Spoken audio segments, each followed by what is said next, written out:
Louisiana MAGA Governor Jeff Landry has not had a good 48 hours after he saw 4 constitutional amendments go down in flames in a huge way.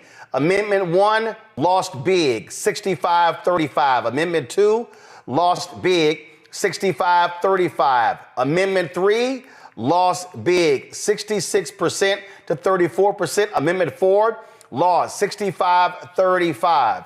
Early voting was powered by black voters. They turned out in huge numbers. The folks who made that happen join us right now. Activist Gary Chambers Jr., Ashley Shelton, President and CEO of the Power Coalition for Equity and Justice, Cliff Albright, co-founder, Black Voters Matter, will also be joined by Gino McLaughlin in just a bit. Gary, I want to start with you. Look, you came on the show multiple times. They even tried to pull in 50 Cent late to send out a video as well as text messages. None of that worked. It was a resounding rejection.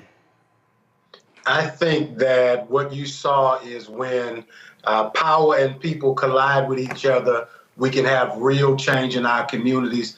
I want to shout out Ashley Shelton, Cliff, and all of the organizations and organizers around the state of Louisiana and the people of Louisiana and say thank you for sending this message to Jeff Landry. This is the first time that voters in Louisiana had the opportunity to tell the governor and the supermajority legislature what they think about the job that they're doing. And the answer is that over 60% of the people of Louisiana said no. Over 37% of the people who showed up to vote early were black, and black voters led the way through this conversation. I am so proud to be from Louisiana today. I have often said that Louisiana is not a red state, it is an underfunded state. And what we saw here was when the organizations had a balanced footing financially with the governor did spend more money, but this was not a race where I think they overestimated themselves and didn't spend as much as they normally would. And so it was more of a fair fight. And in that fair fight, the policies and the things that are on the right side of equity and justice always win, Roland. And thank you for always elevating these conversations. I appreciate that. Ashley, here's the deal, though. I always say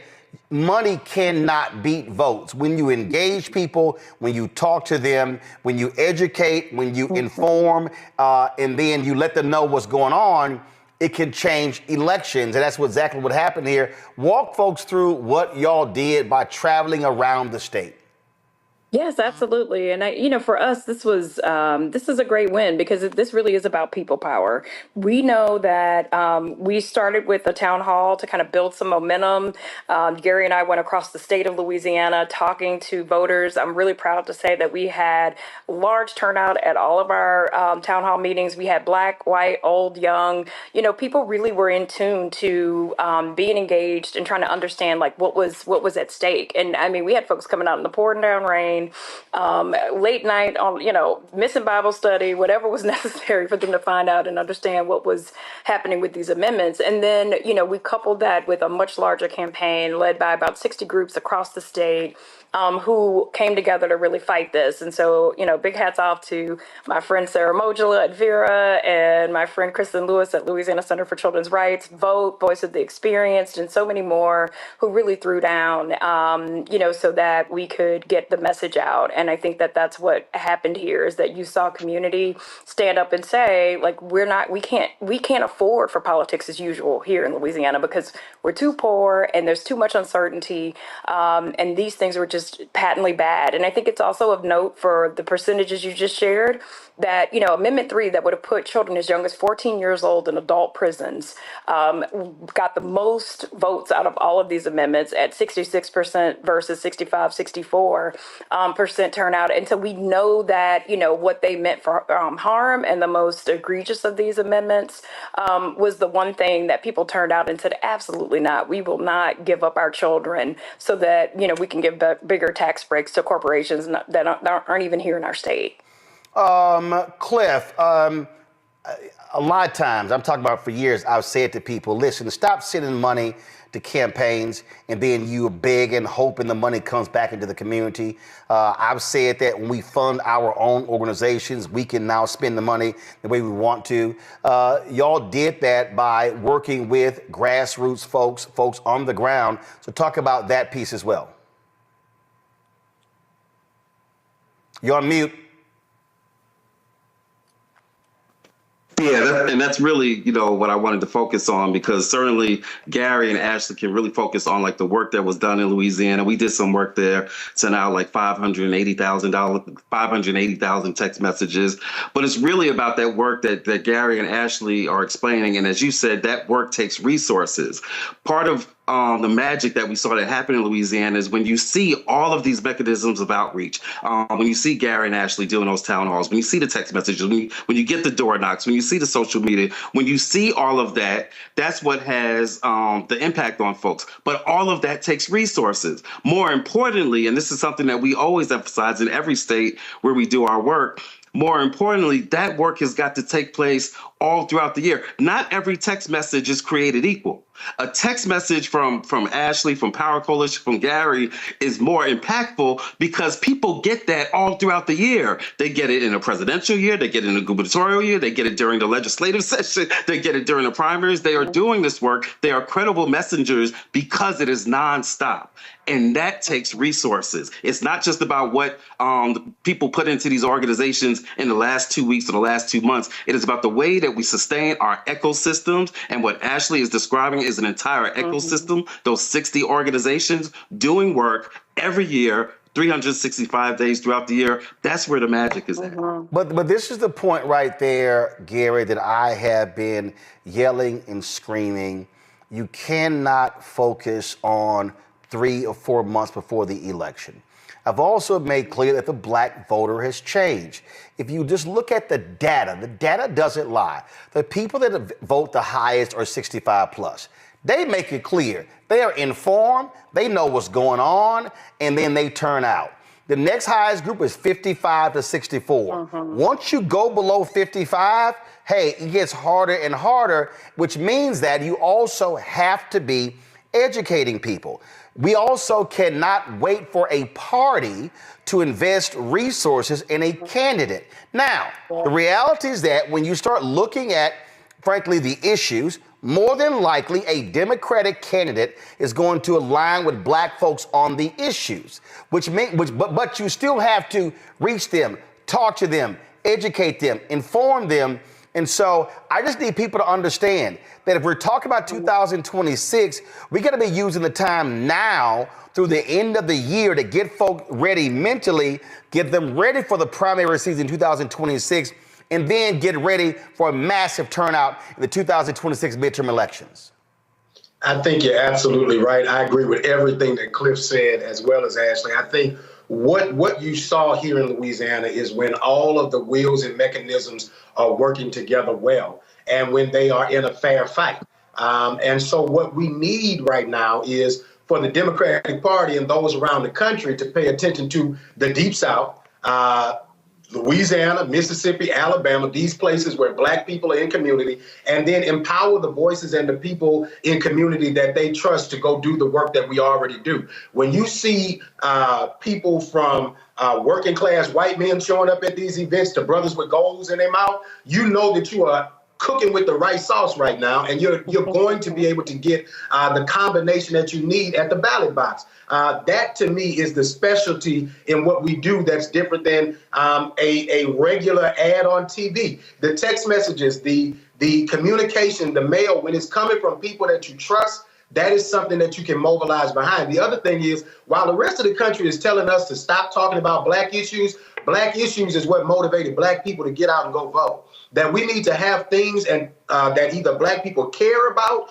that they can go out and fight for, or when we are defending our families and our children, black people will show up. We have to be motivated in certain situations unless we go out and do the work of educating and informing our population of people, because the reality is there's a whole generation of black people that did not grow up with the understanding of what took place in the civil rights movement. They are actively not teaching our children our history, and so it's on us to get into these communities, build relationship, have conversations with our people, and give them the information that they need. I say all the time, I trust the brilliance of black people when they have the information. So, all right, Ashley, this election is over. What's next for the Power Coalition? Well, we're gearing up for legislative session, so we go into session mid April, and and we think we're going to build on this moment and build on this momentum. And so this is the time. They used the teacher this teacher stipend that was not a pay raise. They absolutely had the power to give our teachers a pay raise, and the legislature chose not to. But we're going to use this as an opportunity to mobilize our teachers to say, like, let's actually go fight for a pay raise, since allegedly that's what the governor was trying to do. And so using these moments to really help people galvanize and really get behind what they deserve and what is actually real, and to like take the mystery out of politics. Like, no, like the legislature has the power to give you a pay raise. And so let's go and fight for that, especially since they tried to use you to drive voter turnout and, and take advantage of you and not give you what you deserved. Now, what also are you looking at in terms of Gary, on keeping the momentum going? Because again, it's a lot that happens. People say, I'm busy. And so how do you see April through January, and then let's say the first January through June, and then July through November, Gary? So one of the things I'm already actively working on is to do a civics for the people on some college campuses, because I think that we've got to get our young people informed and understanding the policies that are impacting them, and then how they can play a role in that. I think that a lot of times we expect people to participate in a game that they don't understand. And so it's on us to make sure that they understand the rules, understand their role in playing this game, and then empower them so that they can get out there and get to work in this field the same way that we are. Cliff? Yeah, so a couple of things. One, in terms of Louisiana, we got to keep working with Gary, keep working with Ashley on some of those state issues, as well as on some of the federal issues. One of the things that we know is critical in Louisiana is the attacks that's been coming from the administration in terms of environmental protection, right? We all know about Louisiana and Cancer Alley and a range of issues. Policies like that impact our folks. When we can connect those dots on what exactly is happening at the policy level, at the federal level, and how it's impacting literally our lives, our health, our housing in places like Louisiana, then people will get more motivated to get involved. The other thing is, not shameless plug, we got to remember there's some other elections taking place tomorrow, Wisconsin, Florida. I'm sure that you're going to talk about that a little bit later on, Roland. But this same process that we're talking about here for Louisiana, investing in the infrastructure, investing in the local groups, doing it 365 days out of the year. There's some great groups in some of those counties, some NAACP chapters that we're working with, some churches that we've been working with. All those organizations need support, even in these last 24 hours, right? There are things that everybody watching this can do to continue to support those elections and continue to support Louisiana. Last thing I'll say about Louisiana is this: it's all about momentum. It's like telling a story. This victory in some ways builds off of, I'm sure Gary and Ashley will talk about the victory of that second congressional district that was recently won in the state of Louisiana. That came about because of deep organizing that Ashley and Gary and others in that state have been doing. Yes, it's litigation. Yes, LDF has done an incredible job, but that litigation can only be successful when you got the folks who are on the ground doing the work, even serving to be plaintiffs. So all of these strategies have got to work together. Last one. Isn't there a New Orleans mayoral election? When is that? It's this October, Roland. And so that is, for me, one of the critical issues for us, for all of the Black folks in America who enjoyed the Super Bowl and all of that Black flavor that was in it. There is a mayor's election in New Orleans. A lot of y'all gonna come to town for Essence. Make sure that you're paying attention to the Black candidate that's on the ballot. There is a reason that we have the magic that we have in that city, and it has been Black people and Black leadership. Louisiana, over the last few years, has lost the Black mayors in 4 out of the 5 largest cities in this state. And so New Orleans is the only city that is a sizable city in the state of Louisiana with a Black mayor currently. And it is my intention to make sure that it remains a Black mayor in New Orleans. Well, Ashley, if you could speak on that. And I would also hope that the Black candidate is reaching out to Black-owned media, talking. We're going to make sure it happens, Roland. Ashley, go ahead. Yeah, no, and I wanted to share too, like this week, I'm glad Cliff brought up the congressional district. We were just at the Supreme Court on Monday of last week talking about keeping our congressional district because we were challenged by several white voters saying that we were disenfranchising them from their right to vote. And so we are really proud. We felt like, we handled the case very, our lawyers at LDF as well as Louisiana Inspector General did an amazing job defending the state's right to keep our second majority minority district. And then we also will be fighting for maps this fall. So we have, they also on the state level, we have 9 seats that we are contending for to actually get to an equitable map, which breaks the supermajority in both the House and the Senate. And those maps will be considered in this legislative session. And so this is about, bringing the power back to the people. This is about equity and voice and opportunity. And so, we're really excited about, how we move forward and how we take this momentum to the next level. So I am very much a believer in when you have a victory, you spend 48, 72 hours enjoying that victory, then it's time to get back to work. So to the folk out there, first of all, y'all did an amazing job. To the people I've seen the posting on like, hey, way to go, Louisiana. Let me also say this here, and I've seen a bunch of y'all comments saying, oh man, this is awesome. But you just said they can't deposit that's awesome. And I need our people to understand we got to also invest. Again, it's got to be on the ground, the mayoral election. You heard Ashley talk about the fighting of the maps, all of that. If you're able to get black representation in those 9 districts, now all of a sudden they don't have the supermajority in Louisiana. Now they can't ignore Democrats. Now they got to talk to black people before they pass anything. And so this is an example of what happens when we use our power. And I am constantly saying, the target for black people in every place where there are a lot of us is 70%. If we hit 70% of our capacity, we completely change the elections. I don't want to see us happy with 38, 42, 50. It should be 70, 75% because we're going to have a hell of a challenge in 2026. You've got the Georgia senatorial race. You've got other races. You've got congressional races. Democrats are 3 seats away from breaking Republicans controlling that. But we have to be maximizing our power and not just talking about it. And so, Ashley, Gary, we also appreciate Cliff as well. Thanks so much. Gino was supposed to join us. Gino McLaughlin has some issues there with his connection, but we want to thank all of you. And so we'll be sure to have y'all back on. Thanks a lot. Hello, I'm Isaac Hayes III, founder and CEO of Fanbase. Listen to what I'm about to tell you. The window to invest in Fanbase is closing. We've raised over $10.6 million of our $17 million goal. That means there's room for less than 6,370 people to invest in Fanbase for the average amount. The minimum to invest in Fanbase right now is $399. That makes you an owner in Fanbase today. Go to startengine.com/fanbase to invest. Why? Because current social apps have taken advantage of users for far too long, with content suppression, shadow banning, harmful racist content, and no real tools for monetization and equity. Fanbase has over 1.4 million users and counting, allowing anyone to reach all their following and monetize their content from day one. Social media is the new TV, and whoever owns the apps that distribute that content have the opportunity to own potential billion-dollar companies. While big platforms with uncertain futures are failing to serve their users, Fanbase is stepping up to fill the gap. Don't wait until it's too late. Invest now, invest for yourself and your future.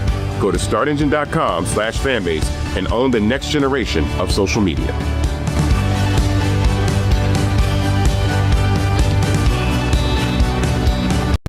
Hashtag Team Whip That Ass show up today on Capitol Hill, embodied by Congresswoman Jasmine Crockett. She did not mince any words when it came to Elon Musk and Donald Trump, but also his Attorney General, Pam Bondi. Now recognize the ranking member of the subcommittee, Jasmine Crockett. Thank you so much, Mr. Chairman. And I first just want to begin with a news alert. Guess what? Joe Biden is not the president anymore. So maybe we can move on. Maybe we can move into the present, because it seems like we are living in the past. And listen, these are not the good old days, you know, like you used to sit around and your grandparents would talk to you about what used to happen. What we need to be talking about is how we are going to legislate, because I think that some of my colleagues have confused what our jobs are. And I get that we're sitting in judiciary. And so it may seem as if we are here to be litigators, but we are here to be legislators, which means that we are supposed to be writing laws, not trying to have our own trials and determine whether or not something is true or not, or whatever the case is, or who should be sued, who shouldn't be sued. All I know is that a great American hero, a good senator out of New Jersey, said something to the effect yesterday as he was shattering the record for holding the floor, a record that had been held by another racist in this country. As he shattered that, he said something about the fact that this should not be about left versus right. It should be about right versus wrong. And I am going to tell you that I want us to focus on right versus wrong. The reason that we are struggling right now in this country as it relates to people not trusting agencies, honestly, a lot of it is because of elected leaders. Let me tell you, one of the things that the chairman and I actually agree upon, we don't agree on a lot, is that we both know that there has been a sharp incline as it relates to threats upon our lives. Regardless of what side of the aisle you sit on, we both know and agree that as sitting members of Congress, we both are enduring more death threats than anybody should in this country. And I believe that it is because of the divisive rhetoric, and it is because of the selective enforcement of things. And so when we have, and I'm gonna be clear, because I had remarks and I'm going a whole other way. To have the sitting attorney general go on, and I'm gonna call it faux news. I know some of y'all love it, but it's fake to me. To have her go on Fox News and to then decide that she wanted to send a threat to me, it was wrong. Because here it is, she is the highest law enforcement agent in this country, and people are watching and they are consuming this information, and they are believing that simply because I decided that I wanted to exercise my right to free speech, which I am not abridged from doing, that she then wanted to then politicize something that should not be politicized. I don't like Elon Musk. I'm gonna say it 50,000 times. I don't like him. I don't like that he going out there and he firing people. I think that he's a crook, because somehow the rest of us can't sit around and get whatever federal contracts we want. The rest of us can't sit around and get law enforcement and get them somehow ordained as federal law enforcement to protect him. The rest of us can't get our dealerships protected by the federal government. That is somebody that is operating above the law. For whatever reason, just because he has a lot of money, more money than everybody else. And yes, I am happy to see that on my birthday, which is what I said, there were peaceful protests around this world against him, because he is a problem. And so you never should have somebody that is sitting that high and is going to sit up here and threaten a sitting member of Congress when she knew good and well, if she watched the entire thing, that I specifically told protesters to make sure you consult with lawyers, just like I've told protesters over and over and over in the history of me advising people to go out and exercise their constitutional right. The fact that there are other sitting members that have received letters of threat from this new DOJ tells me that they are about retribution and they are not about following the law. The reason that our party, or I won't even say our party, our country is torn apart is because we can't even agree on right versus wrong. This should not be left versus right. The only thing that we're asking is that we have law enforcement that will show up when there is an actual crime. If somebody calls and says, hey, I need you to investigate this cyber crime, or I need you to investigate this child pornography, or I need you to investigate this robbery, then we want somebody to show up, and we don't want them to look at us and act as if just because I'm black or because I'm woman, that I am not worthy of having that case investigated, because we have an administration that is continuously railing against diversity, equity, and inclusion, or we don't need people that show up that feel like diversity should not be valued. That is why we should have somebody that may show up and looks like me. The final thing that I'll say, because you've been gracious, is this. When I first became a public defender, I had no criminal defense experience. And I walked in and I told my boss, Charlie, I said, listen, you should hire me. He said, why? I said, because I'm black. Charlie looked at me like I was crazy. And I said, let me tell you something. When I walk in, I'm gonna walk in with a level of rapport and understanding that maybe some of my other colleagues will not. Charlie offered me my job, and I worked my butt off, and I worked really, really hard for all of my clients, not just those that look like me. And that is what it looks like to serve. Thank you. Oh, I love it when all those folks just real silent, ain't got nothing to say when Congresswoman Crockett just drops the mic. It's as simple as that. And yeah, she should have checked Pam Bondi, because that child, she spends more time on Fox News she does at the Department of Justice. But that goes to show you, Donald Trump, he's not actually trying to run the country. He wants to run a TV show. That's all this is. That's why Kristi Noem keeps playing dress up and going on all with the Department of Homeland Security, because once she discovered they have all those outfits, she thinks she's on television show. These people have no business being in power. Unfortunately, they are, because a lot of folk stayed at home and complained and said Kamala wasn't good enough. What y'all saying right now? But we begin tonight with the people who are really running the country right now. Now, Trump is often wrong and misleading about a lot of things, but especially about history. Donald Trump falling in line with President Elon Musk. In the wake of the unsettling news that MSNBC has canceled Joy Ann Reid's primetime show, The Readout, Roland Martin and the Black Star Network would like to extend an invitation to all of the fans of Joy Ann Reid's MSNBC show to join us every night to watch Roland Martin Unfiltered, streaming on the Black Star Network for news, discussion of the issues that matter to you, and the latest updates on the twice impeached, criminally convicted felon-in-chief Donald Trump and his unprecedented assault on democracy, as well as co-president Elon Musk's takeover of the federal government. The Black Star Network stands with Joy Ann Reid and all folks who understand the power of black voices in media. We must come together and never forget that information is power. Be sure to watch Roland Martin Unfiltered weeknights, 6 p.m. Eastern at youtube.com/Roland S. Martin, or download the Black Star Network app. Hello, I'm Isaac Hayes III, founder and CEO of Fanbase. Listen to what I'm about to tell you. The window to invest in Fanbase is closing. We've raised over $10.6 million of our $17 million goal.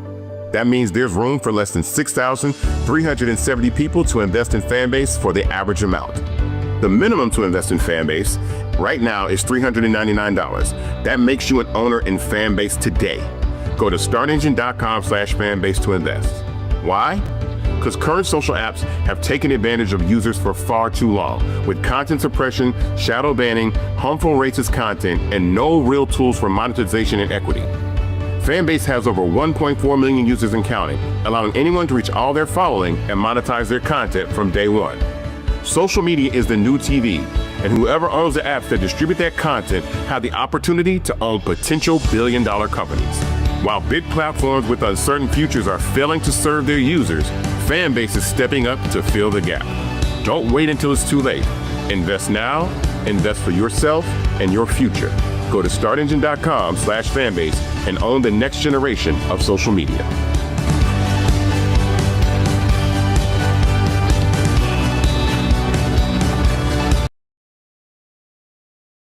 Hashtag we tried to tell ya. Y'all have seen the shirts that we've been selling.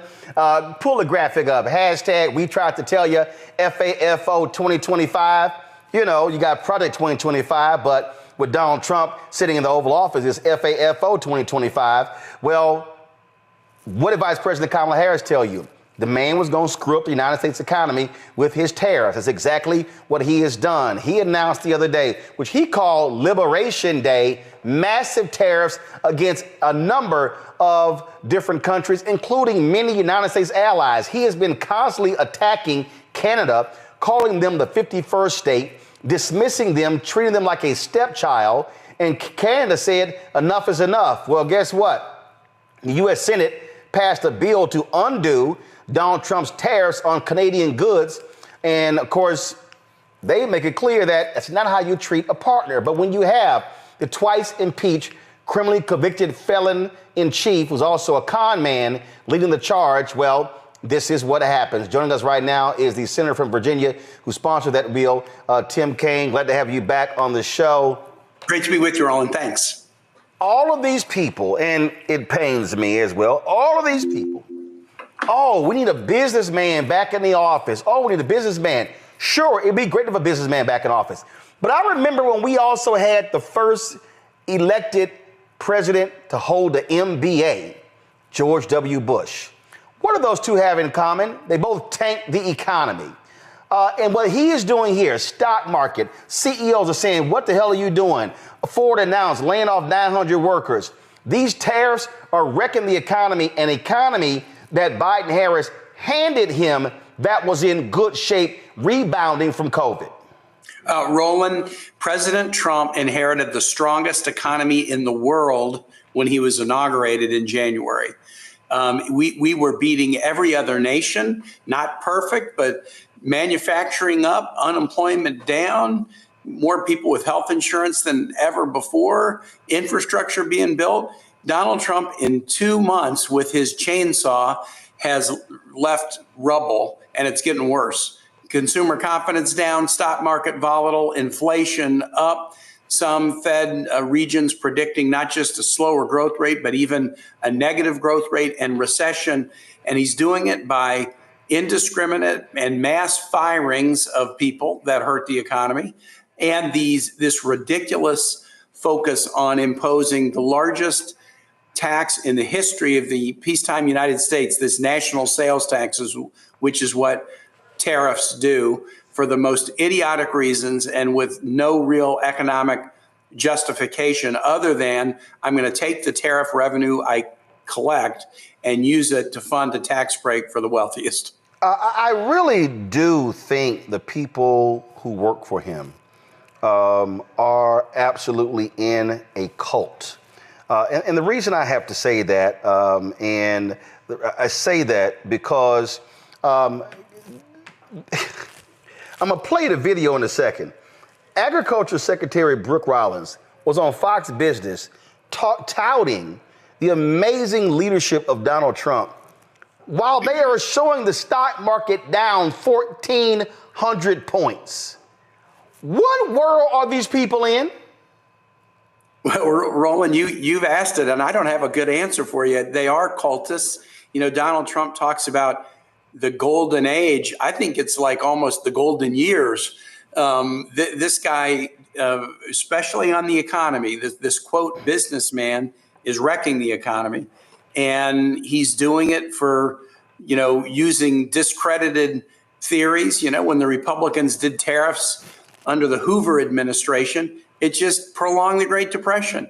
They never work when they're done like this. There is a place for tariffs strategically applied against a nation that has put up artificial barriers against your own products. In that circumstance, tariffs can work maybe ultimately to lower tariffs everywhere. But using this bizarre mathematical formula they came up with and saying that they're imposing reciprocal tariffs against uninhabited islands and places around the world that hardly have people, much less products that are exported. I mean, I expect to see Legoland and Bikini Bottom on the next list of places that tariffs are going to be imposed.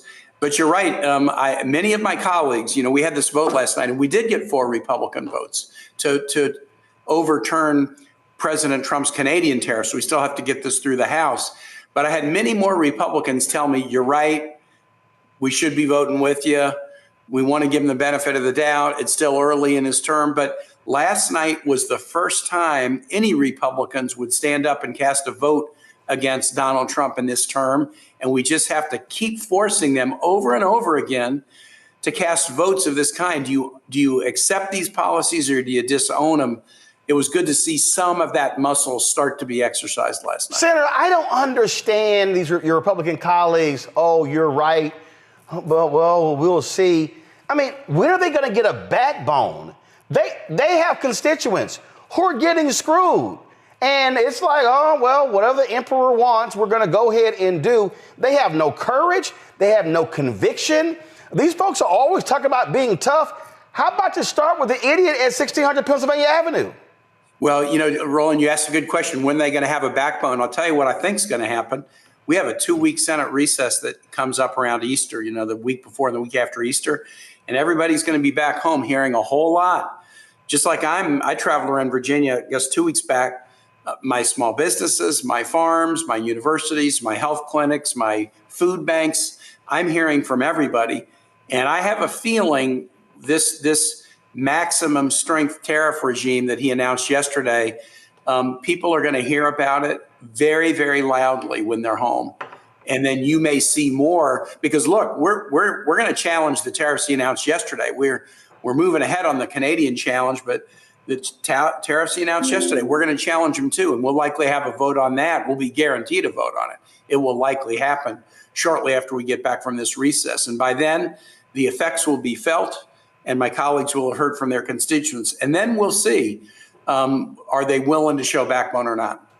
Explain to people who don't quite understand how it works, how Congress is trying to take this back, because Congress gave a president, and just understand, I don't call him, I don't use the word president related to him because he has no respect for the office. So I'm speaking in general. Congress gave the office of the president the power, but Congress also has the power to say, nope, disagree. We can pass a bill and stop you from doing that. Yes, Roland, I'm glad to. And you're right. There's sort of two ways to look at this. The Constitution clearly gives Congress the power to deal with trade, not the president. But Congresses of both parties, and this now goes back to right after World War II, started to delegate some powers to the president on trade issues, that the president can do X or Y. The tariffs that the president have imposed against Canada and now yesterday against the world are under a statute that has nothing to do with tariffs. It just says under dire national emergencies, a president can declare an emergency and take certain actions, but those actions can be challenged even by one member standing up and saying, wait a minute, I challenge your emergency. This is a law called IEEPA. It's like the International Economic Emergency Act. It doesn't say anything about tariffs, but it just allows presidents to act in the instance of national emergencies. Roland, this act has only been used against enemies. It's been used against North Korea. It's been used against Russia. It's been used against Iran. It's never been used against friends. So President Trump used it against Canada, Mexico, and China. And I was aware of this quirky little procedure. And so I filed a challenge to President Trump's Canadian tariff saying, we don't have an emergency with Canada. They're an ally, not an adversary. They're our biggest trading partner. These tariffs are a tax on American consumers. And when the senator files it, it becomes the pending business of the Senate 15 days later. No committee can shut me down, even though I'm in minority. Nobody can kick me to the curb. I get a vote when I challenge a presidential declared emergency. And that's what I got last night. And we held all 47 Democrats. We got 4 Republicans to vote with us. So the Senate has acted to turn off Trump's Canada tariffs. Now, we still have to get it through the House. But you point out a bigger point. Any tariff or any action that the president takes pursuant to this IEEPA statute, we can challenge it, tariff or otherwise.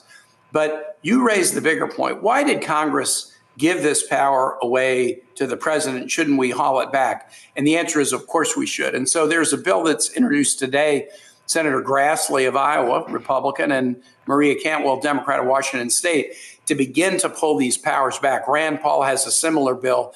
And the general format of these bills would be that a president could declare an emergency and take action, but it would be limited to 30 days. And beyond that, it would have to be authorized by Congress. Sometimes there are emergencies under which a president must act promptly, and Congress can be slow to get their act together. But we were not designed to be run by a monarch.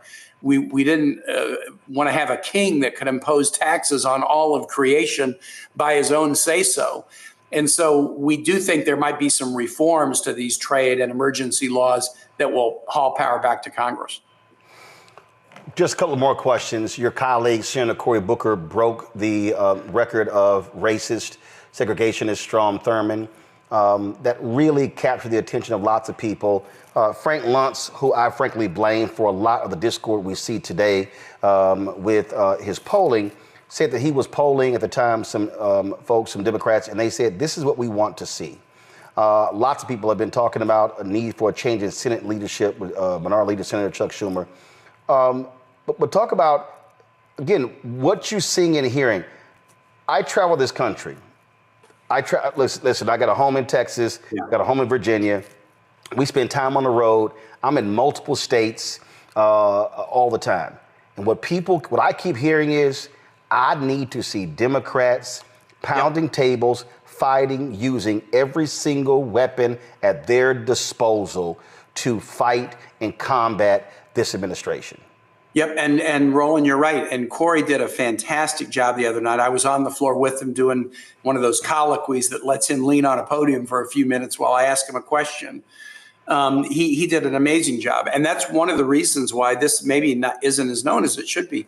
We elected Cory to Senate leadership in January. He is now one of the key, in the key kind of 5 leadership team on the Democratic side, and he really showed it.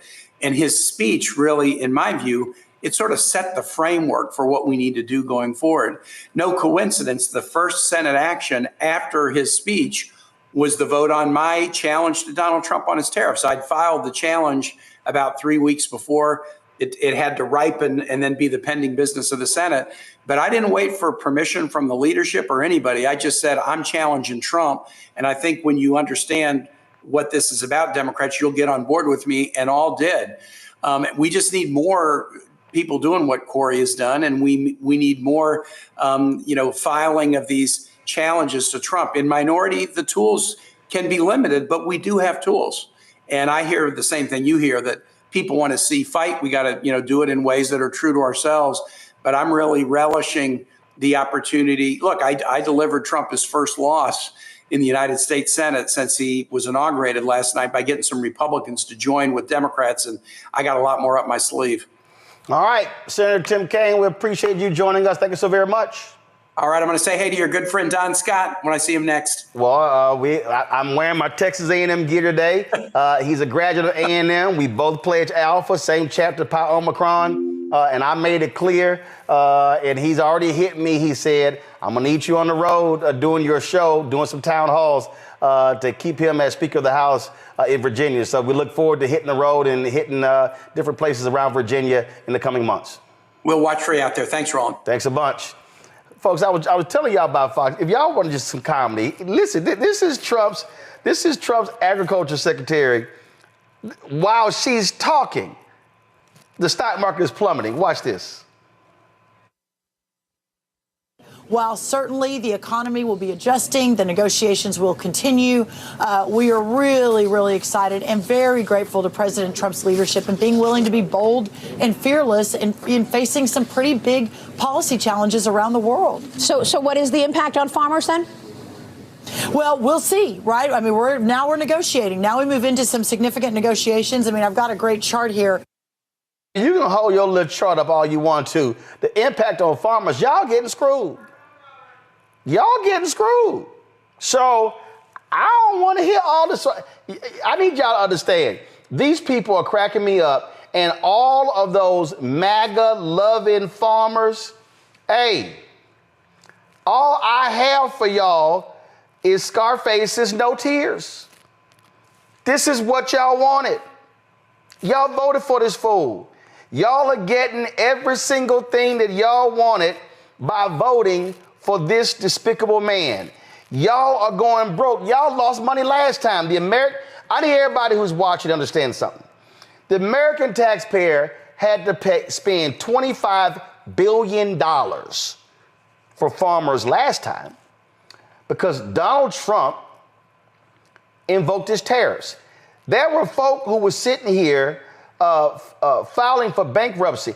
In fact, I remember this one story, just so y'all know how crazy these people are. There was this one dude who literally lost a family farm and said, yeah, I would still support Trump again. It's a cult, and they're crazy, and they're nonsensical.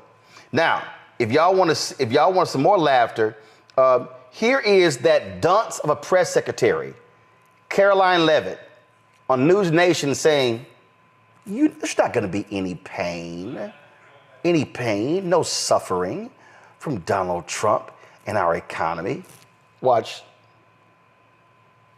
Well, first of all, Markey, I just want to address that yesterday was a great day for our country, and President Trump delivered on a campaign promise that he made to the 80 million American voters who elected him to this highest office, a promise that many presidents before him for decades refused to deliver upon. This is a national emergency. We have a $1.2 trillion trade deficit. We've had 90,000 factories closed across our heartland. We've had 5 million manufacturing jobs go overseas since 1997. And President Trump is finally doing something about it by implementing these reciprocal tariffs. It's the golden rule for the golden age of America. As for prices and what the American public can expect, they can expect price stability. They can expect to buy American. It's a patriotic thing to do. And most importantly, they can expect their wages to go up. We know that in President Trump's first term, wages went up by $6,500 per person. And that's because of the whole of government economic approach that this administration is taking, effectively implementing tariffs while also... This won't be painful at all for American people and consumers, Caroline? It's going to be, there's not going to be any pain for American-owned companies and American workers because their jobs are going to come back home. And again, as for prices, President Trump is working on tax cuts to put more money back into the pockets of Americans. He is working on massive deregulatory effort, which we know has already saved American taxpayers millions of dollars in just 2 months. And we're all... There's a phrase that folk use for people like her. Girl, bye. All you heard there was gaslighting. All you heard there were just lies. And see, I love it how now Trump, yeah, the stock market don't matter. Oh, yeah, but it mattered when Biden was there. I hope y'all see how the game they play, the moving of the goalpost, and how media plays right along with it. Stock market cratering, 401ks getting battered, companies announcing layoffs. Hell, CNBC, Jim Cramer is just losing his mind over the craziness going on. And these people kind of like, well, I mean, everything's fine, everything's good. Y'all just go ahead and, it's just, the pain is not going to be bad. In fact, let me see if I can find this clip. Scott Bassett, who is the Treasury Secretary, this fool literally says, y'all, when I heard this, I couldn't believe it. He actually said to the other countries, don't y'all do nothing. Y'all bet not say nothing.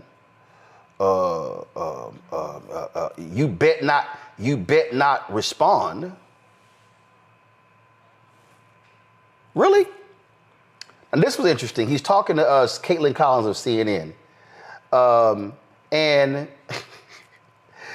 when she asked him about this, he's like, well, the companies, they don't have to pass the increase in tariffs on to the customers. Watch this. That looks, obviously, that's the president's ambitious agenda. But on, the argument of short-term pain, long-term gain, which it seems what you're arguing about the long-term, what this will look like, prices will go up for Americans in the short term, right? They could. They don't have to. And that's if they don't have to, you're arguing if businesses do not pass those on to those consumers. Well, and the President Trump's first administration, prices didn't go up, so the businesses don't have to pass them on, or the producers in the other countries can eat the tariffs, and traditionally the dollar adjusts. So it's a very complicated calculus to see where we end up. Yeah, and of course these are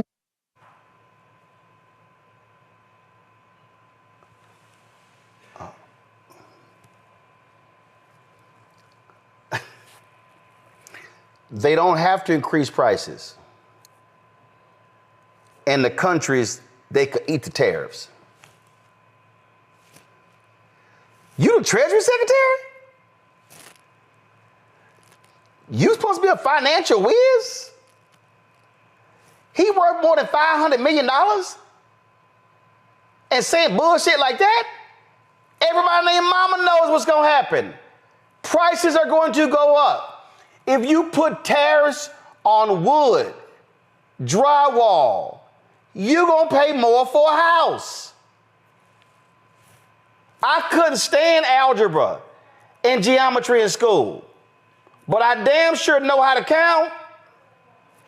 These people are insane, and they have no problem wrecking this country and following a plumb idiot, and they want us to believe that Donald Trump is some smart person when it comes to the economy. You've got to be kidding. Dr. Greg Carr, Department of Afro-American Studies, Howard University. He joins us right here every Thursday. Glad to have Greg.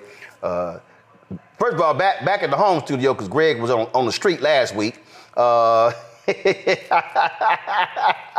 He was on the street kicking it with us last week. Glad to have him, Dr. Nola Haynes, Georgetown University School of Foreign Service. We'll be joined by Robert Patillo, civil rights attorney, radio show host out of Atlanta, joining us in a second. Greg, these folk, the cult is real. And we've said this many times before. We've said it. White folk are going to have to experience maximum pain for them to possibly wake up. Like, we get it. We know how we voted. They gonna have to get hit in all corners to then realize, yeah, that wasn't a good idea putting that fool back in.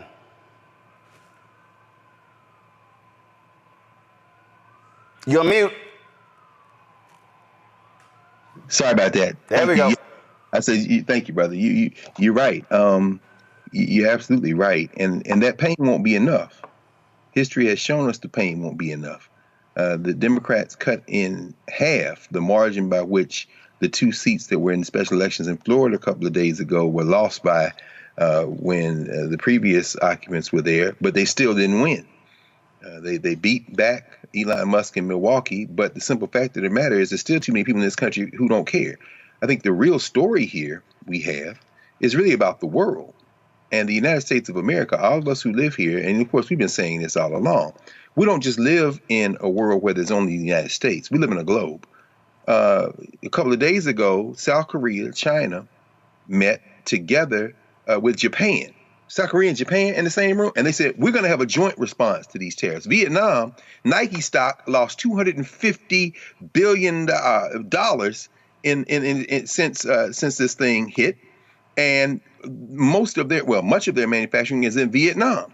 So what's going to happen there? Now, these MAGA people saying the jobs are coming back, like Propaganda Barbie and all that. That's beautiful.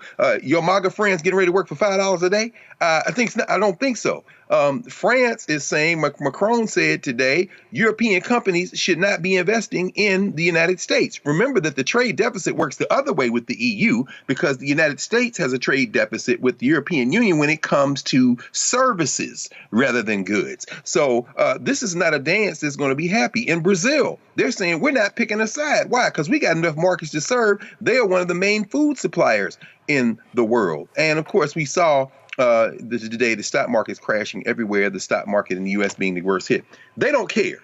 And I was interesting listening to you talk with Senator Kaine, because there's a long article just came out in the New Yorker, David Kirkpatrick, writing about the man they're calling the invisible man. That's John Thune, the leader in the Senate. They're going to have some difficult choices to make in the months coming ahead. And those choices are going to have to center around whether or not you're going to stand by while one clown and his billionaire owners drag the United States of America into a multipolar world that they were going to go into anyway, but he's pressed the acceleration button. The world's getting ready to leave the United States behind. And I, for one, am not going to really shed a lot of tears. No tears, Nola, no tears. So Greg kind of like broke down some of the international stuff, and I actually have some data that was recently released from Navigator. It's very interesting, specifically looking at tariffs. And so I just want to kind of like run through a few important facts here. So overall, Americans find tariffs 53% unfavorable. It's no surprise that 81% of Democrats find it unfavorable. Now, the interesting number here are the independents, which is at 49%. Nor will it be surprising that only 26% of Republicans find the tariffs unfavorable. Now, what's very interesting is they also polled some strong Trump supporters, and 41% of not strong approvers say that tariffs are unfavorable. That is a 5% loss. So in different categories, depending on how you're looking at these stats, there are gains, and then there are also losses for the Republicans, right? So when you're looking at a number like 41% who don't strongly approve of the tariffs, who voted for Trump in 24, they lost 5% of those voters, right? So, and when you look at independents, which is a number that's really standing out here, 49% of them disagree, which is a 34-point loss. So these are some very interesting numbers as people are being more educated about tariffs and how they will impact their pocket, their kitchen tables, their small businesses, products that we buy from around the world. There was a conversation just last night in the foreign policy community about the tariffs that were hitting today from China. And as we all know, many of the things, especially saying something like fast fashion, which is a huge market, your clothes, your makeup, all of those things are going to have higher price tags. So the things you're not even thinking about, if you still shop at Sephora, Black women, I hope not, but you're running to go grab your MAC or you're going to go grab your Fenty, all of those prices are going to go up, right? So people are going to start feeling these effects very soon.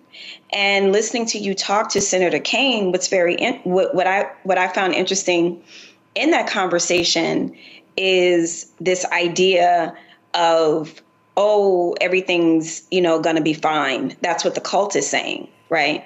To me, these people don't seem like they love America a whole bunch. The way they run around talking about their patriots and left and this, that, and the third, they seem intent on destroying this country. All the things that Senator Kaine laid out in my security brain tells me that is a bad actor. That person is working against the U.S. I'm sorry, Roland. Well, actually, that was Robert. You heard Robert coming on. He just joined us. Robert, we had Senator Tim Kaine talking about these tariffs, and it's hilarious listening to these right-wingers act as if, oh, well, it's just some short-term pain. You're just going to have to deal with it. They wasn't saying deal with no short-term pain with Biden-Harris. Roland, they were yelling, happy days are here again. Roland, this is not short-term pain, and I want people to understand that. This is not a blip. This is not a one-day market fall. If you look back at what happened when the United States passed the Smoot-Hawley tariffs in the 1930s, it caused the Great Depression. This is how economics work. That as we've seen, the European nations in the EU said that last year they began the process of Trump-proofing their economy and the expectation that this may come. They have already begun the process of petitioning Canada to join the EU as a new trading partner to go around the United States marketplace. If you look at what's going on in the developing world, if you look at the tariffs that he put on Africa and other nations, this is pushing them closer to China than the Belt and Road Initiative ever could have, because their markets understand that they can no longer depend on the United States to be the place where they send their goods. So when we're talking about how long it will take to fix this, it may be decades to dig our way out of this hole that President Trump is putting himself into. And this was in Project 2025 when they talked about resetting U.S. trade relations, when they talked about changing the global trade assets. And for people who are looking at that chart that President Trump put up yesterday saying XYZ country is charging us 90% tariffs and we're putting a 34% tariff on them, that sort of thing. Those numbers are made up. Just so you understand, those numbers are imaginary. Look at the World Bank numbers, look at the World Economic Forum numbers on exactly what the effective tariff rates are that exist. The tariff rate from the EU to the U.S., which President Trump claims is at close to 60%, is measured to be at 0.2%. All that he is currently doing is intentionally wrecking the U.S. economy so that he can make it cheap enough for those billionaires who are lined up in inauguration to be able to buy up the rest of the American economy at bargain basement prices. That's the only way that this makes sense. And this is in no way, shape, or form something that is either economically cognizable or even historically cognizable in any form, whether it's mercantilism, Keynesian economics, Friedman. You can go down the lines. No one says this is a good idea. So the best thing people can do, learn how to purify rainwater. If you and your friends have a bunker that you can go to and bug out, be prepared for that. We are entering the times we warned you about, or as Roland would say, we tried to tell you. That's right. Now, the point Robert just made there, I need everybody who's listening, who's watching and listening to understand what I'm saying. When you drive the economy down, people panic. Folks start selling. Do you know what rich folks do? They start buying. They start buying. So what Donald Trump is doing, he's purposely wrecking the economy. And do you know who's sitting there smiling? The sharks, the predators, the Kevin O'Learys, the oligarchs. They're sitting here going, we can grab up tech stocks a lot cheaper. We can grab up textiles a lot cheaper. That's what this is all about. Game, recognize game. And all of y'all's working class people and all of you fools like the fool from Compton who gonna hit me, oh man, we had money in our pockets when Trump was there. Your ass ain't gonna have none of that now. And y'all gonna be singing the blues. Oh, and guess what? There will be no government safety net to save your ass because Elon took care of that too. Y'all got played, but we tried to tell you. Hello, I'm Isaac Hayes III, founder and CEO of Fanbase. Listen to what I'm about to tell you. The window to invest in Fanbase is closing. We've raised over $10.6 million of our $17 million goal. That means there's room for less than 6,370 people to invest in Fanbase for the average amount.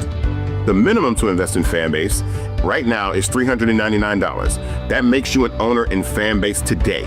Go to startengine.com/fanbase to invest. Why?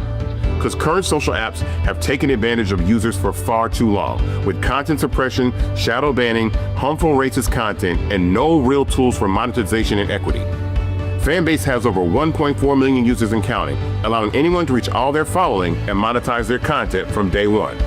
Social media is the new TV, and whoever owns the apps that distribute that content have the opportunity to own potential billion-dollar companies. While big platforms with uncertain futures are failing to serve their users, Fanbase is stepping up to fill the gap. Don't wait until it's too late. Invest now, invest for yourself and your future. Go to startengine.com/fanbase and own the next generation of social media.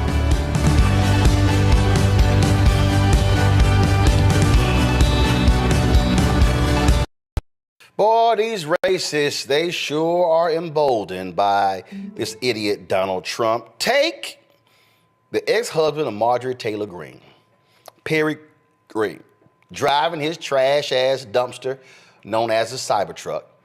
These Muslim women are praying, and he decides to verbally attack them.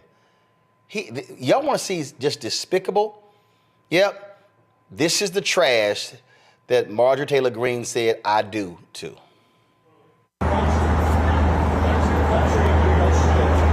That's really good. Y'all go back to your country because y'all believe in crazy. Question your authority. Go back to your country, please. Okay. We don't hold y'all. That's perfect. Thank you. Yes. We don't want any Muslims. Okay. Thank you. No one brought anything to your brother. It doesn't matter. I'm bringing it to you. I don't want your shit. Oh. Nobody really wants your shit here. Did we bother you personally, though? Yes, yes. Okay, I'm sorry. You can. But see, like, y'all want to kill gays. Y'all want to do all kind of crazy. Where are y'all from? What country? It doesn't matter where we're from. It does not, though. Why does it matter to you, though? It does because you're worshiping a false god. No. Yes, it is. Are you Christian? All right, that's. Okay. Don't come from your crazy countries and act like you're gonna bring your here. Okay. Cool, bro. No. Because y'all are pieces of Okay, that's perfect. You're the one attacking little girls. Have a nice day. Girls, like I want y'all to think about what y'all's process is, what y'all are thinking. Y'all been brainwashed. We know what we believe. But don't come to America and believe this. Go back to your country and believe you're crazy. Okay, so that's fine. No one told you anything. We're sitting here. We were quiet. We were peaceful. You're worshiping out here. Praying. What does that have anything to do with you? Go back to your country. That's fine. You're demolished Middle East. First off, we're actually born here. We're born here. Yes, we were. Why are you wearing all this not American? It doesn't matter. Be American. Don't nuns wear covering themselves? Be American. Don't be Afghani or whatever the We're not Afghani. You're literally racist. You just anything. It doesn't matter. Use the racist word, but be American. Don't be Okay. I'm sorry if it's not on your standard, you can go ahead and leave. I don't know why you're wasting your time. Okay, then if you don't care so much, you can go ahead and enjoy your day. Okay. Because your countries are so know where y'all are from is so come here. Go back to your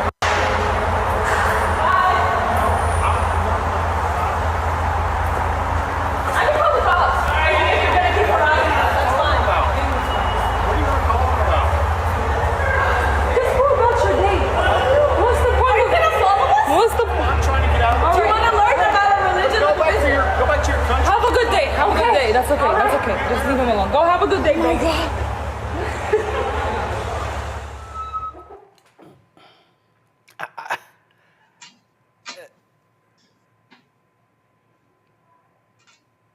They are praying, minding their business, not sitting here, and this racist, go back to your country. See,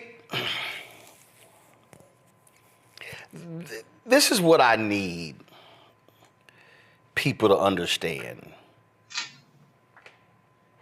We talk about this country.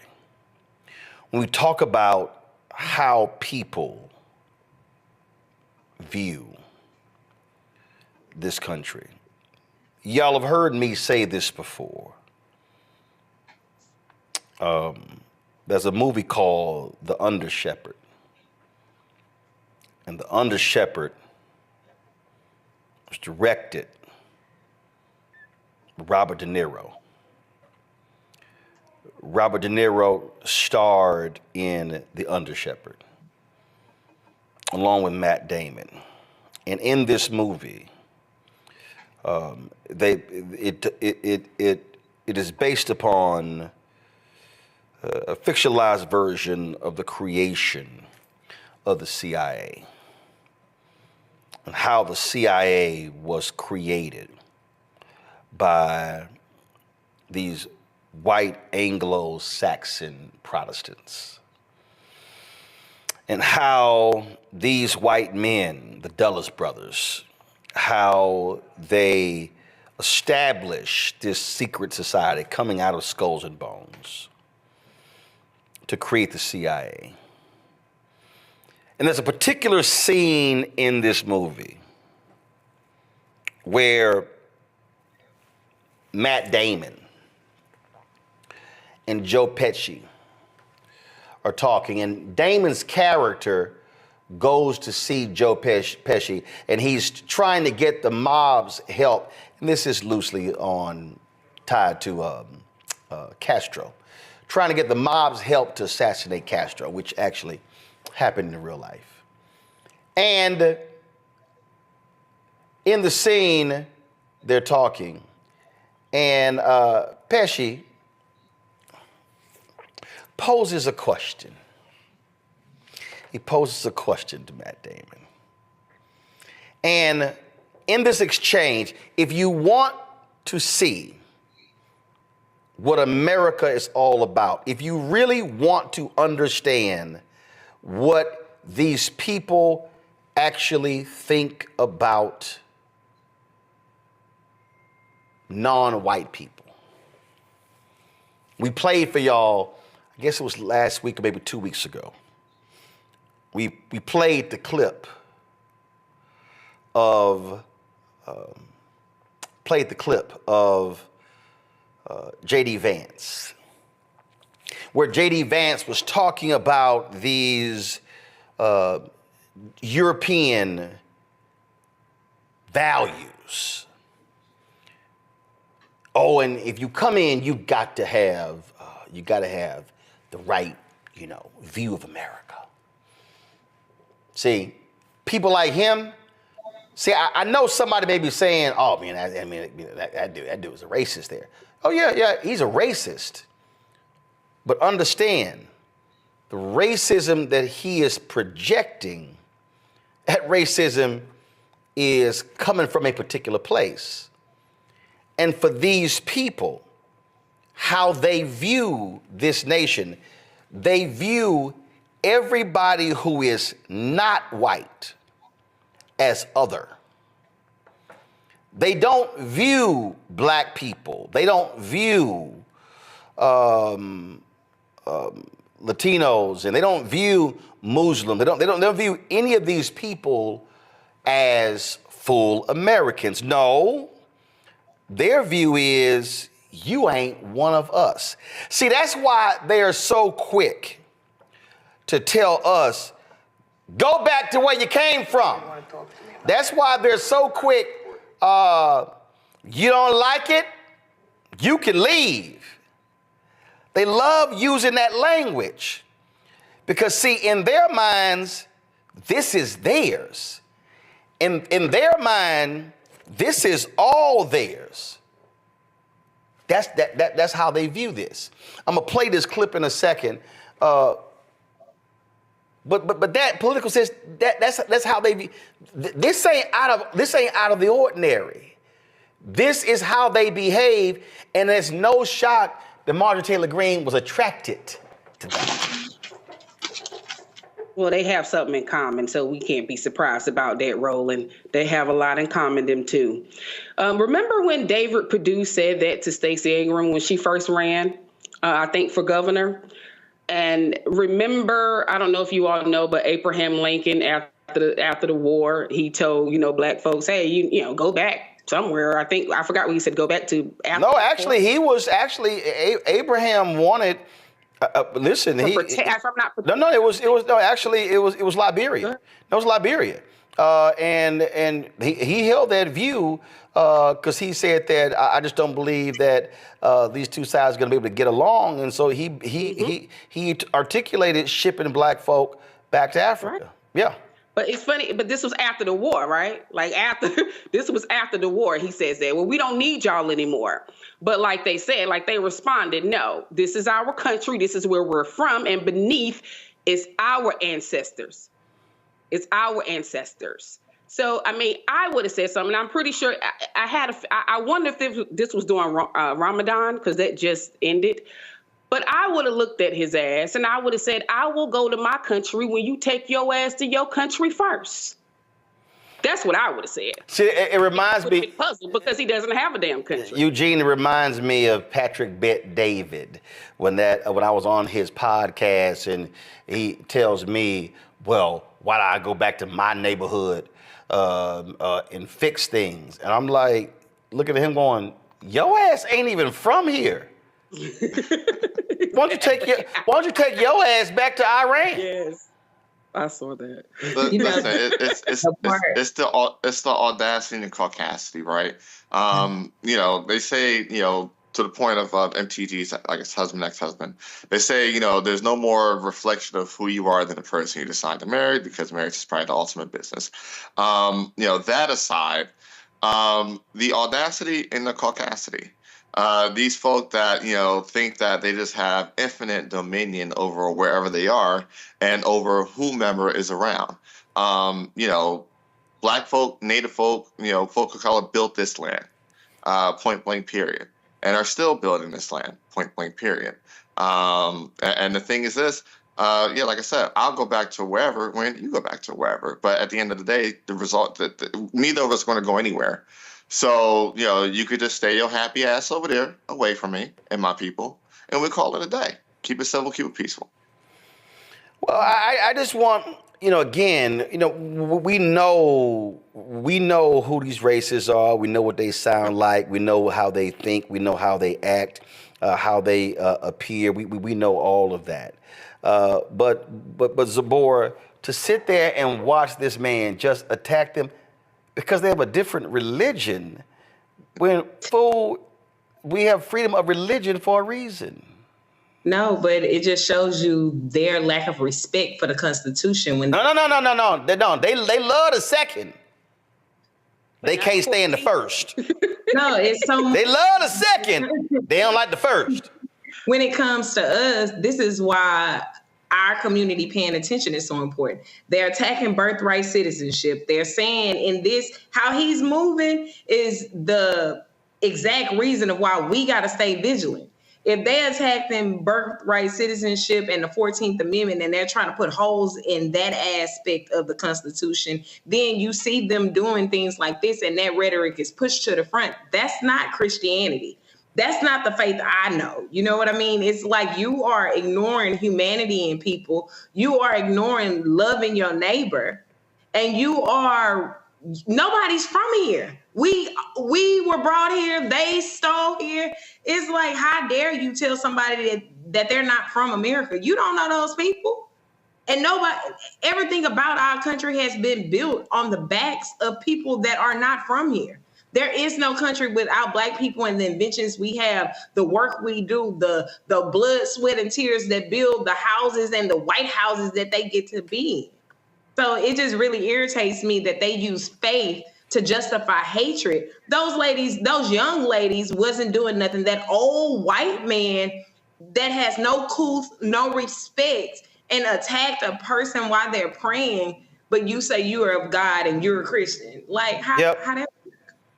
So the movie is The Good Shepherd, and I'm telling you, if y'all are looking for an example that encapsulate America in 1 minute and 7 seconds, and actually, if you actually edit it, it's really 47 seconds. It's this. The government's about to deport you for certain activities. I'm in this country since I'm 2 months old. Does that make me Italian? I'm American. And they're trying to send me back? I could have the deportation order reviewed. Have you classified as highly sensitive for national security? I could take the government off your back if you can help us.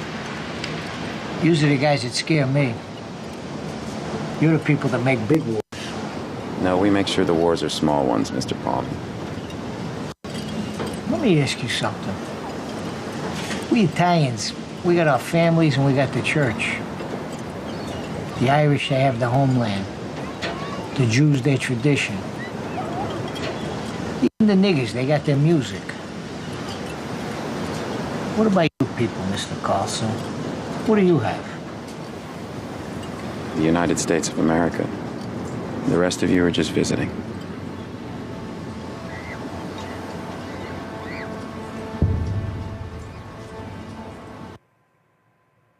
That's exactly how they think. The rest of you, this is ours. Yep. The rest of you are just visiting. Pull up my book. Understand something, y'all. The reason why I chose this photo for my book, White Fear, this photo is from January 6th. This white man's arm is outstretched. This photo signifies all of this is ours. And that literally is how they operate. And they feel as if they have the right to roll up on a few Muslim women praying, minding their own business, to accost them and say, go back somewhere else. That's why they believe they have the right to roll up on somebody black barbecuing in the park saying, you can't barbecue here. They think that they have the right to roll up on a black man who's working for UPS or FedEx delivering packages saying you can't be in this neighborhood. They really believe that they have the right to walk up to you and ask, why are you in my neighborhood? Let me see you. They believe that they can just ask you, show me your address to prove that you belong in my neighborhood. And they believe that when they see us, especially being a black man, and if we wearing some university gear, they don't even first think, did we graduate from there? They instantly think, did we play ball? Or like one white dude asked me, did I play ball at Texas A&M? I said no. His second question was, did I have a child that played at A&M? Y'all, it took every ounce of Jesus when you had to cuss his ass out. I was like, I would have did. Literally like, like it took all of Jesus for me not to go there, because in their minds, they don't even think, oh, that might be a graduate. They don't think that. Tomorrow, I'm gonna get to this here. Man, there was some white folks, y'all, on Twitter, and they whine and complain, and Charlie Kirk got involved. My son got high grades, and he didn't get into his first choice, the top schools, or the second choice. And these white folks really believe that their children can just go to any school, that they should never be rejected, that all of that, and they automatically think it got to be them. It got to be them. They never consider, no, your kid lost out to some other white folk. So I am going to spend a little time walking through the timeline. You know, I was trolling their asses because see, y'all, I am the pettiest member of my family, but my family members can be petty too. Like my the oldest sister, she was with a group of moms, and she was sharing with them that my nephew, her son, had gotten accepted to Seton Hall. And so one of the white moms said, well, you know, my blonde-haired daughter, you know, she's not gonna get, you know, a scholarship like that. And my sister said, well, baby, we were at the welcome reception. There's a whole bunch of people who look like your daughter who were there, who were blonde-haired. She said, so maybe your daughter needs to study a little bit harder. Hey, there you go. Meritocracy, right? They gotta work harder. They gotta pull themselves up by their bootstraps, right? This is a meritocracy. We don't care about DEI. That's what they say, huh? Until they realize they are the DEI hire, right? They the ones that are not qualified. They are the they not even DEI hires. See, you could be a so-called DEI hire. You still got to have a resume. Yep. Oh no. They are absolutely white privilege hires. It don't even matter. So I had a ball just hitting them back, and I'm saying all of you should be downloading Scarface's song "No Tears." What you know about that? I'm sorry. I'm sorry. Where is Scar? Where? Hold on. I'm confused. I'm confused. Black girl Wait a minute. Wait a minute. Somebody act. Wait, you gonna actually say? This kind of girl, you know, you from the other side. How you gonna sit here and say what I know about Scarface's Scarface? What say about it? I'm on a show and I just mentioned your song No Tears. You hear me? That's your favorite song. You always listen to No Tears. Dude, and I mentioned it and one of my panelists go, what you know about that song? Y'all, he called Scarface, y'all. First of all, but she don't. No tears in the end. And what she don't understand, I'm so petty. I played golf with Scarface, y'all. Scarface was talking a whole lot of trash. And I played golf with Scarface, and I was beating him. And you know what I put on for him? No Tears. He said, "You hit me with my." He said, "You hit me with my own damn song." I just tell him. All right, my brother. I'm gonna hit you back. All right, baby. All right, peace. That was so bad. Baby, don't ever. I don't know who you thought you were talking to. I said, y'all, he called it Scarface.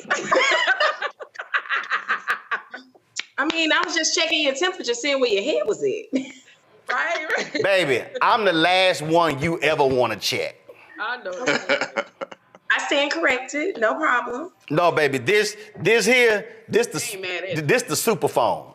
I ain't mad at it. You throw some names out, I can FaceTime in them heartbeat. I'm just letting you know. So I am the last one. I'm the last one you want to say that to. All right, we got to go. I am dead on that one. Somebody said. That's later in the night. They in the chat said, "Girl, you lost that one." Quickly, right? Yes, she too did. fast. Whoever said it in the chat, yes. Another dude said, "Man, he got dude on speed dial on them folks." Speed dial. And El Crispy, Uncle Rose said, "Pull up." See, y'all better leave me alone. See, y'all. There you go.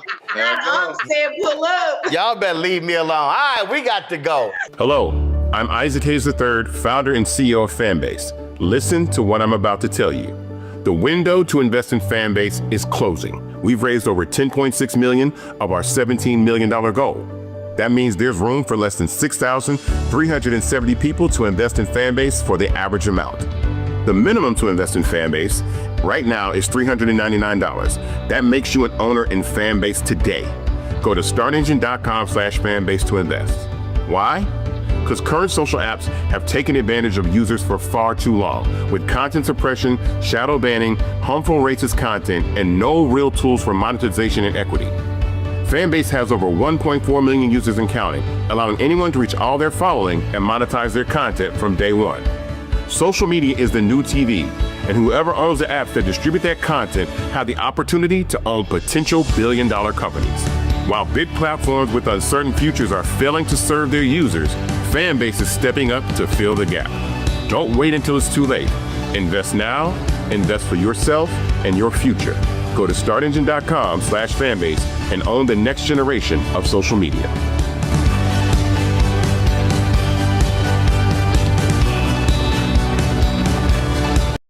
I appreciate the speaker for admitting openly on the record that it is unconstitutional. But the concerns that I have are around the fact that we are sitting here pretending as if we all are looking out for the Constitution, yet we are coming from completely different angles. So let me go to Professor Shaw. To be clear, which branch of government is responsible for interpreting what is and what is not legal? Well, the Supreme Court, the Article 3 judicial branch has the final word. So the judiciary is who it is. So it's not the legislators. You know, I'd say every branch has an obligation to interpret the Constitution. The final word comes from the courts. From the courts. It's not the former speakers. It's not everyday people. It's not the president. I just wanted to make sure that we understood who it was that was responsible. And what is so frustrating for so many of the American people, the ones that are watching right now and otherwise, And the reason that they're outraged and scared is because what we see right now is a diminishing of all these institutions. Right now, we have a legislative branch that has decided that it intentionally would disregard their duties. They are not checking the president whatsoever. The only check that the American people have had thus far has been from the judiciary. And the judiciary isn't pulling this out of the sky. In fact, they are coming from basic reading of like the plain language of the Constitution for all of those that are constitutionalists when we start talking about things such as what birthright citizenship is. But one of the things that I want to make sure that I get to, because there are deeper implications if we go down this rabbit hole. Imagine the type of world where the president does whatever he wants to and no one can rein him in. It's a world that right now many people are afraid of. Let me put it this way. If Joe Biden would have done an executive order for abortion, despite what the Supreme Court said, that would have been a problem. Imagine if the state of Colorado kept Trump off the ballot and other states follow suit. That would have been a problem. Or imagine if Jack Smith ignored Eileen Cannon and with the help of an activist judge decided that he was going to prosecute the sitting president anyway. The problem that we have right now is that if we continue down this road, then we will not have a rule of law, because we have people that are currently serving and they're saying things like, ignore the judge's order. What it means to have law and order in this country is that you follow the order and you go through the appeals process, even if you dislike what the judge did. Thank you, and I yield. Folks, you've heard me say this time and time again, and I'll say it right now. Ain't no millionaires and billionaires contributing to our show. Even the black ones. Do you have major advertisers who are spending their ad dollars with us? Absolutely not. Because the agencies say that, well, we don't do news. We can't do news. But I see these ads on Fox News. I see the ads on CNN. I see them on MSNBC. And there were people who literally said, oh, no, this ain't going to work. This is going to fail. Here we are 6 years and 4 months later. 1.58 million followers, started with 157,000. But it's also because of our fan base who contributed. 10,000 people watching live just on YouTube. More on our app, more on YouTube and the other places where we stream. And it's a lot of people. And they're people who I know personally. People who call and ask me to do favors. Who don't even contribute to the show. There are people I've seen on social media talk about how we got to build our own ecosystem, support our own, who don't actually do it. My man Michael Harriet used to be with The Root, launched something called Contraband Camp. Last night, I signed up, $59.99 for a year. Because I can't say we need more black media, and I can't say that, but then I don't actually support it. Other people who I've actually poured into, invested in. So when I ask you to join us, there are people who are in our YouTube chat who are joining in. We don't charge a subscription fee. There's no minimum amount we charge you, because the goal that we wanted is for this to be open so people can be able to access it. I was walking through the Atlanta airport when I arrived on Tuesday and I left on Wednesday, and so many brothers and sisters stopped me and they said, man, I'm watching your show, I'm listening to the podcast. Thank you, keep going, keep going, keep going. But y'all, I say it all the time, we cannot keep going if we can't fund it. The lease of our office is up next year. It's going to be an increase. When we talk about staff, there are some positions that we would love to fill. Today, we actually shot 2 pilots of a show that I would love to launch, and we're going to run those shows in the next 2 weeks. There are 2 of the shows that we're planning pilots on. That's going to cost money for the people producing and working it and for the people who are hosting the show. Because I'm not saying please work for free. But we are not going to be able to have voices that speak for us if we don't support those platforms. So I do what I'm asking you to do. I literally support other black-owned media platforms because we need more of the voices than just me. I'm just one person. But I want to create Black Star Network to create more Black Stars. I want to be able for us to have 6, 8, 10 different shows hosted by Millennial, Gen Z, and other Gen Xers. I tried to do a show with a Generation Alpha, but the ask of, his daddy was so outlandish that I said, there's no way I can even do that. But there are others who I'm looking at. Oh, yes. When I travel the country, I'm paying attention. And I'm looking at people who are 12 and 14 and 15 years old and watching them saying, how can I support what they're doing and build the next generation? So when we ask you to support us, when I say we want 20,000 people on average giving $50 each, which comes out to $4.19 a month, 13 cents a day, y'all, that's $1 million. That $1 million from those folks is huge. Brother hit me today. He said, man, I've been talking about contributing. He said, I finally did it today. He contributed $250. There's some other people I saw, they contributed $10. Somebody contributed $1.08. That 8 cents matters just like it was $800. It all adds up. So what we do here is what nobody else in Black-owned media is doing. We are trying to build a network of multiple voices that will speak to our people in a way to serve as giving the clarion call to justice, to truth, to honesty, to decency. The people who are going to cast the vision. And we need you to say, like the people did to Nehemiah, let us rebuild. I would love for all the people who are watching, would love for today for us to raise $100,000. If 2,000 people gave $50, and there's 10,000 of y'all on YouTube right now, we hit that easy. You can't give us direct on the Cash App because they shut down our accounts. So you can use Stripe. This is the QR code. I posted the link directly in the YouTube chat. But if you want to use Cash App for Stripe, it's right here.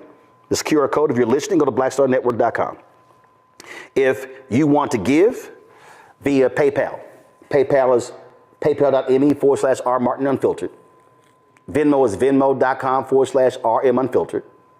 Zelle is roland@rolandsmartin.com, roland@rolandmartinunfiltered.com. If you want to be old school, so your checking money order, P.O. Box 57196, Washington, D.C., 20037-0196. Well, it's one thing you can always count on is for the twice impeached, racist, criminally convicted felon in chief to do all he can to attack black people. So last night, Chief Dumbass issued 2 executive orders.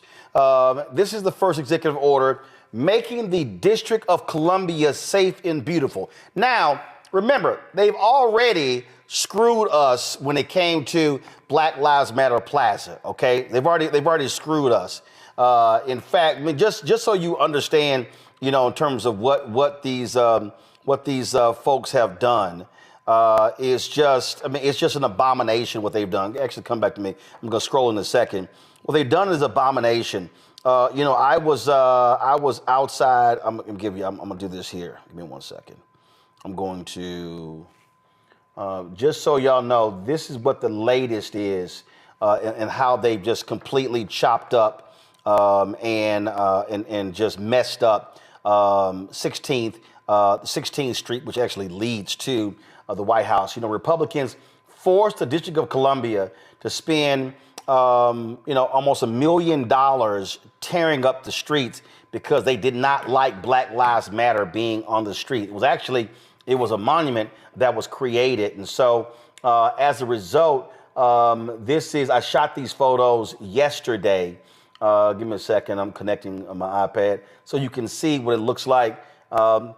And again, these so-called fiscal conservatives, let me say it again, so-called fiscal conservatives demanded that Washington, D.C. do this. This is what it looks like right now. That right there, it's going to take, so that it wasn't just painted, they literally built it, into the ground. So they sat there and that's it right there. And, just so you understand, this is the road that leads to the White House. If I zoom in, you will see that is the White House right there. And so, these folks, these Republicans, they force the district, threaten to withhold transportation money from the district if they did not follow their orders. They made them do this. They did not care. They don't care. They didn't ask the people of Washington, D.C.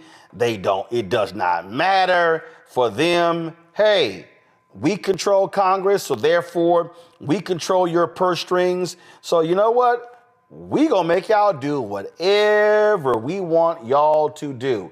I also shot some video. Give me 1 second. I want to show that to y'all as well, because I mean, and it's just a damn shame how these people are operating.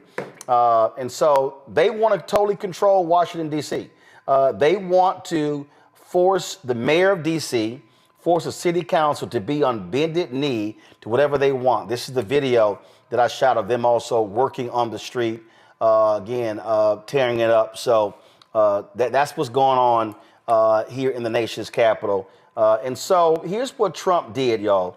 So you see right here, he says, let's see here, blah, blah, blah. He wants to talk about how it needs to be clean and well kept.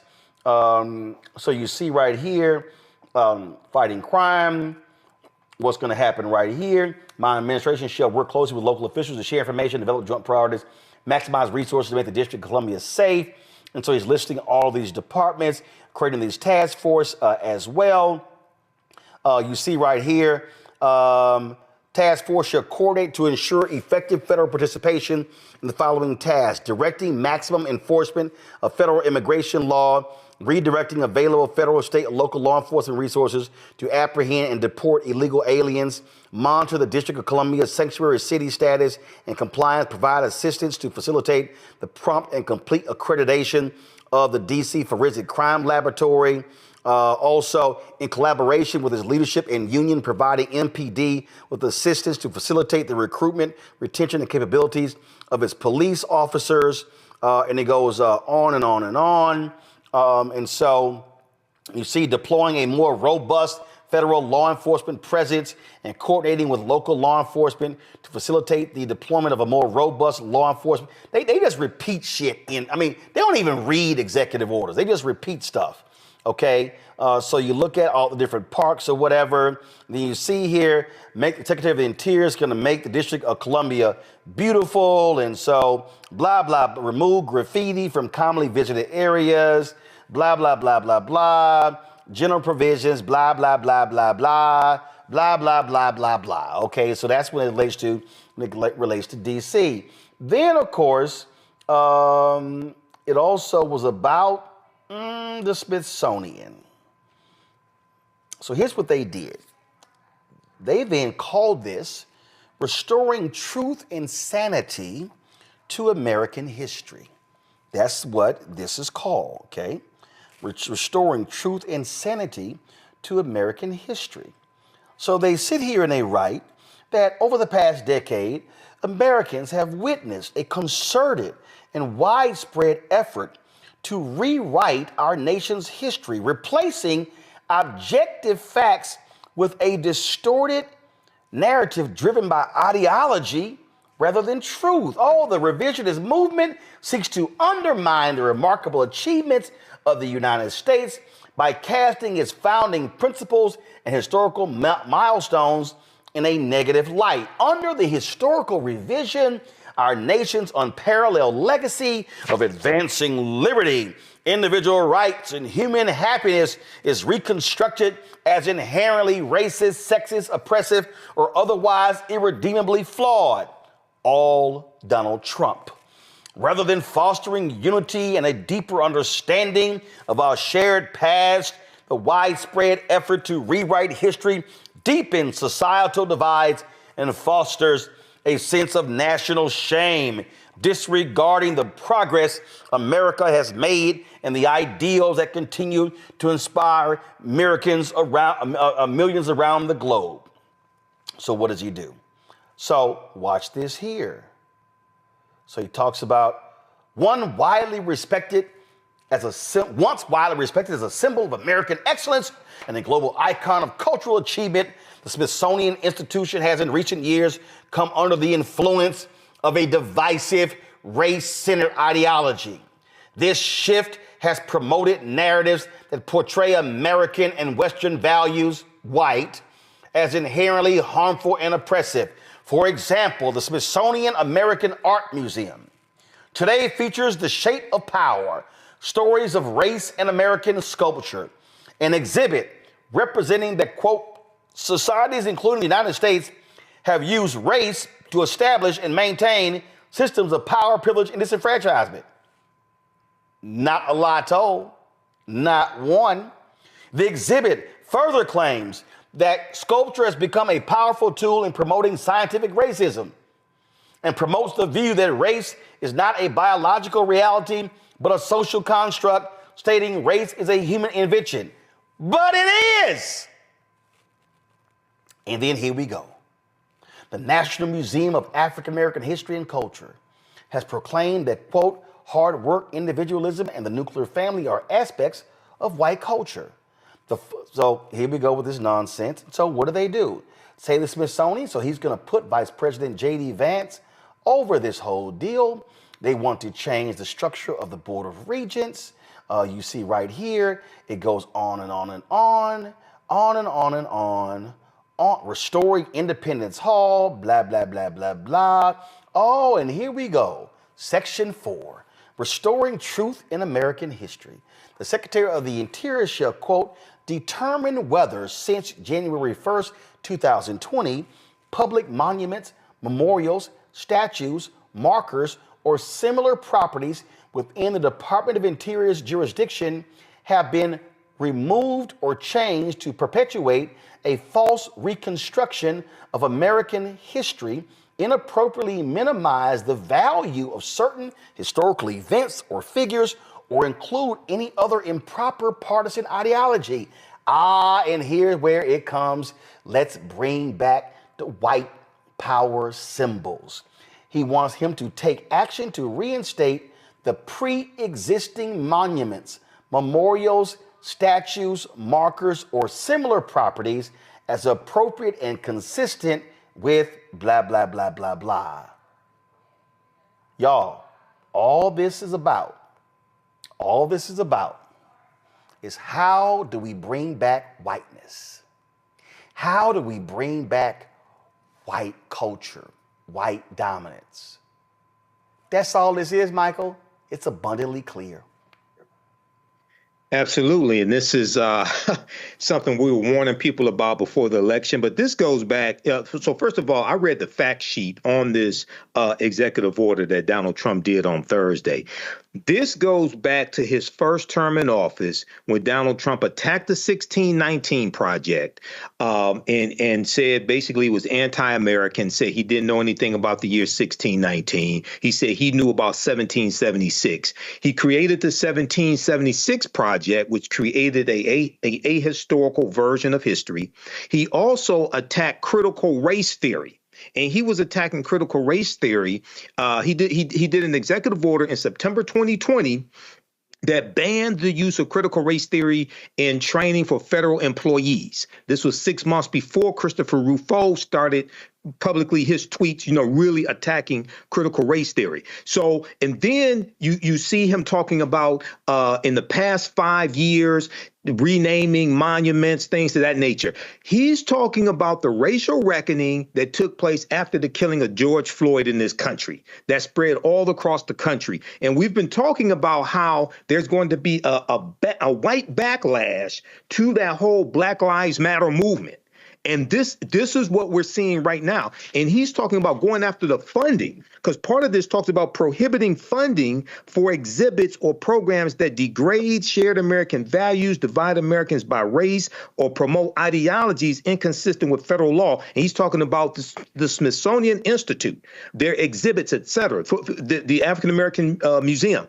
So this is a direct attack, a continued attack on African American history, but also going after the funding that funds these exhibits also. So this is on top of removing Executive Order 11246, was affirmative action. This is on top of revoking Executive Order 13985 from the Biden administration, which dealt with equity when it came to the different federal agencies, things of this nature. So this is devastating, but we're going to have to fight this as well. Derek, let's go back to June 11th, 2020. And if you go to my iPad, this is from NPR.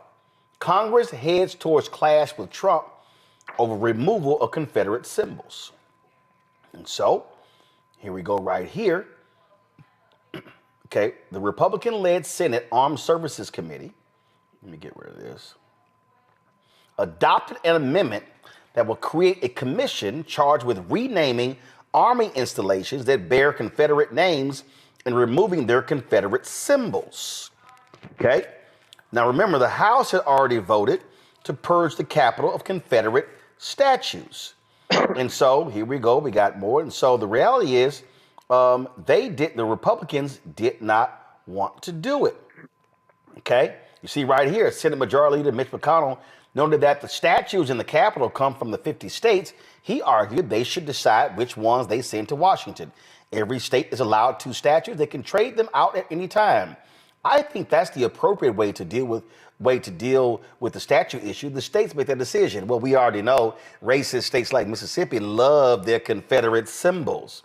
Okay, so look at this here. House Minority Leader Kevin McCarthy said on Thursday he isn't opposed to renaming military installations. Other Republicans said they too were open to moving ahead with the process at the federal level to remove the old Confederate names. Guess what? Trump was not happy. You see right here, the White House dug in this week on standing by the current names of a number of Army bases named for Confederate commanders, including Robert E. Lee, who commanded the Confederate Army, Braxton Bragg, and others. Trump wrote on Twitter on Wednesday that he considered the door closed to renaming military installations after Defense Secretary Mark Esper had appeared to open it, and Press Secretary Kayleigh McEnany reiterated that the administration believes the name should stay. Now, just in case I need to remind y'all of what this was like, listen to the racist language that was used, because I just want y'all to understand. And oh, by the way, she's now an anchor at Fox News. Listen.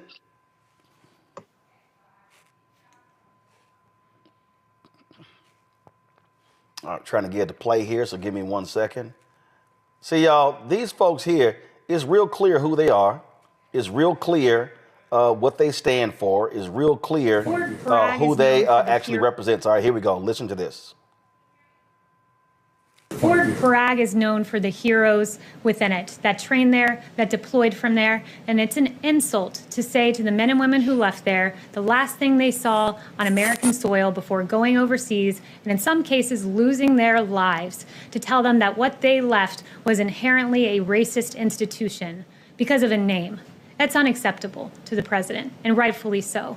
And I would also note, where do you draw the line here? I'm told that no longer can you find on HBO Gone with the Wind because somehow that is now offensive. Where do you draw the line? Should George Washington and Thomas Jefferson and James Madison be erased from history? What about FDR and because of internment camps? Should he be erased from history, or Lyndon Johnson, who has a history of documented racist statements? And finally, what about people that are alleged by the media to be segregationists? NBC tells us Joe Biden didn't just compromise with segregationists, he fought for their causes in schools, experts say. CNN tells us letters from Joe Biden reveal how he sought support of segregationists in the fight against busing. And Washington Post tells us that Biden's tough talk on 1970s schools desegregation plans could get him new scrutiny. And there are complaint. And see, Matt, this is real simple. They are appealing to the white racists in the Republican Party. That's all this is. And one of the ways that they do that is framing everything as black as somehow being ideological. I mean, we talked about that the last week on the show, but that's what's so insidious and just malicious about it. It's a lot of this stuff is just purely historical fact that is being cast as somehow being ideological because it's black people. And to your point, a lot of the way you see their rhetoric surrounding this being sold is this idea of why are we allowing people to co-opt America? We need to take it back by virtue of sanitizing history. Basically, people are lying about what the history is. But we know, number one, the truth of the history is indispensable contributions by Black people, just across the board, number one. But number two, if you take ideology out of it and it's purely historical, I don't know how you make that, a political issue or make it an issue of one group of people versus another, whereas it's just a demonstrable fact. So I say that to say this. That's exactly what they're appealing to. That's exactly who they're appealing to.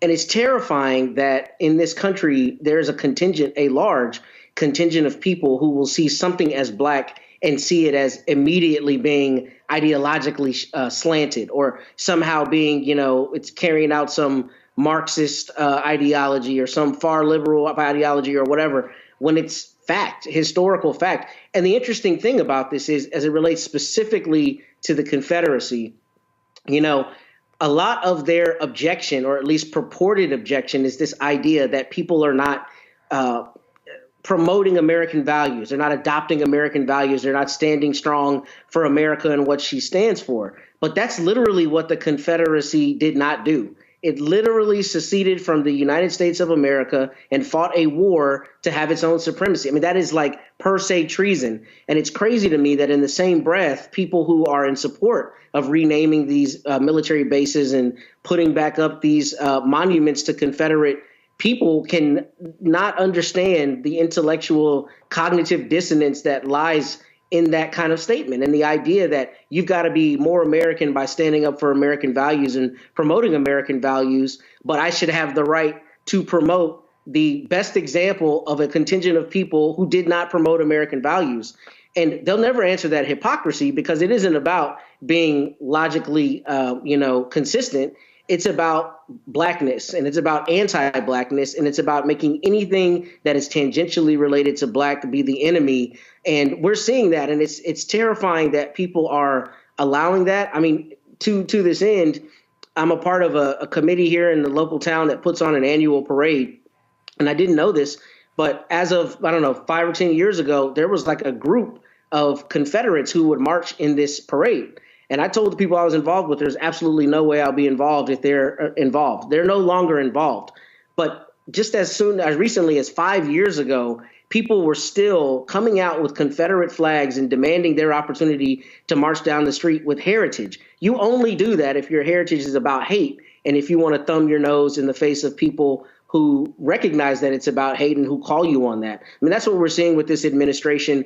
And when you hear it from your neighbors, when you hear it from people down the street, it's abhorrent. When you hear it from the White House, it's terrifying, because they've got the means to enact policies that put that hate into practice into ways we've seen it happen over the course of American history. So here's what they're doing, Derek. Go to my iPad. So here's a perfect example. So when the grossly unqualified Fox News anchor Peter Hegseth became Secretary of Defense, he began to do the reversal of the Army bases.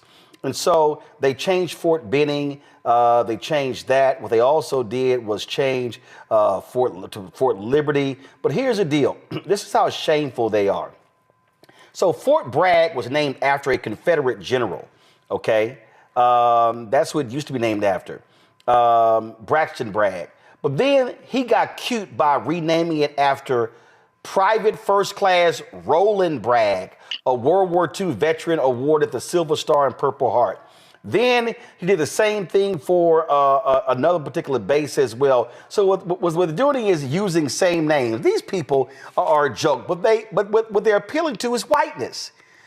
They're tapping into the buttons of white people who go, how dare you change our history? They want these Confederate monuments to remain.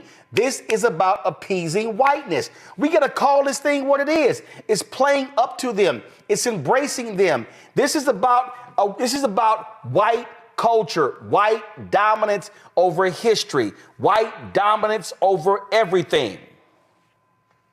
Yeah, Roland, you're exactly right. And I definitely agree what has been mentioned, but I just want to add a couple of points. Right? They're not just doing this at the federal level, they're also doing this at the state level, right? Their whole goal in whitewashing at the federal and at the state level, this Heritage Foundation, is to make sure they sanitize everything of the past, uplift their culture, And then, so 50 years from now, Roland, you wouldn't even think that we contribute anything to the United States. You wouldn't think that Frederick Douglass lived or Dr. King lived. And so we're fighting at the state level here in Georgia several egregious bills. So we're getting this from the federal level and at the state level. But in the bottom line here is that it's up to us, Roland, and everything that you have mentioned tonight, that make sure that we preserve our culture, that we preserve our history. And that's the reason why Black media platforms such as yours is to make sure that we get this information out. We mobilize and organize in a manner to realize that it may be Smithsonian today, but tomorrow it may be Dr. King's statue. They may want to remove all the Dr. King street names across the United States. I think there's like 113 Dr. King streets.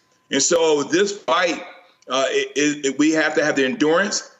We have to have the stamina to fight them at the federal level and at the state level. Hello, I'm Isaac Hayes III, founder and CEO of Fanbase. Listen to what I'm about to tell you. The window to invest in Fanbase is closing. We've raised over $10.6 million of our $17 million goal. That means there's room for less than 6,370 people to invest in Fanbase for the average amount. The minimum to invest in Fanbase right now is $399. That makes you an owner in Fanbase today. Go to startengine.com/fanbase to invest. Why? Because current social apps have taken advantage of users for far too long, with content suppression, shadow banning, harmful racist content, and no real tools for monetization and equity. Fanbase has over 1.4 million users and counting, allowing anyone to reach all their following and monetize their content from day one. Social media is the new TV, and whoever owns the apps that distribute that content have the opportunity to own potential billion-dollar companies. While big platforms with uncertain futures are failing to serve their users, Fanbase is stepping up to fill the gap. Don't wait until it's too late. Invest now, invest for yourself and your future. Go to startengine.com/fanbase and own the next generation of social media.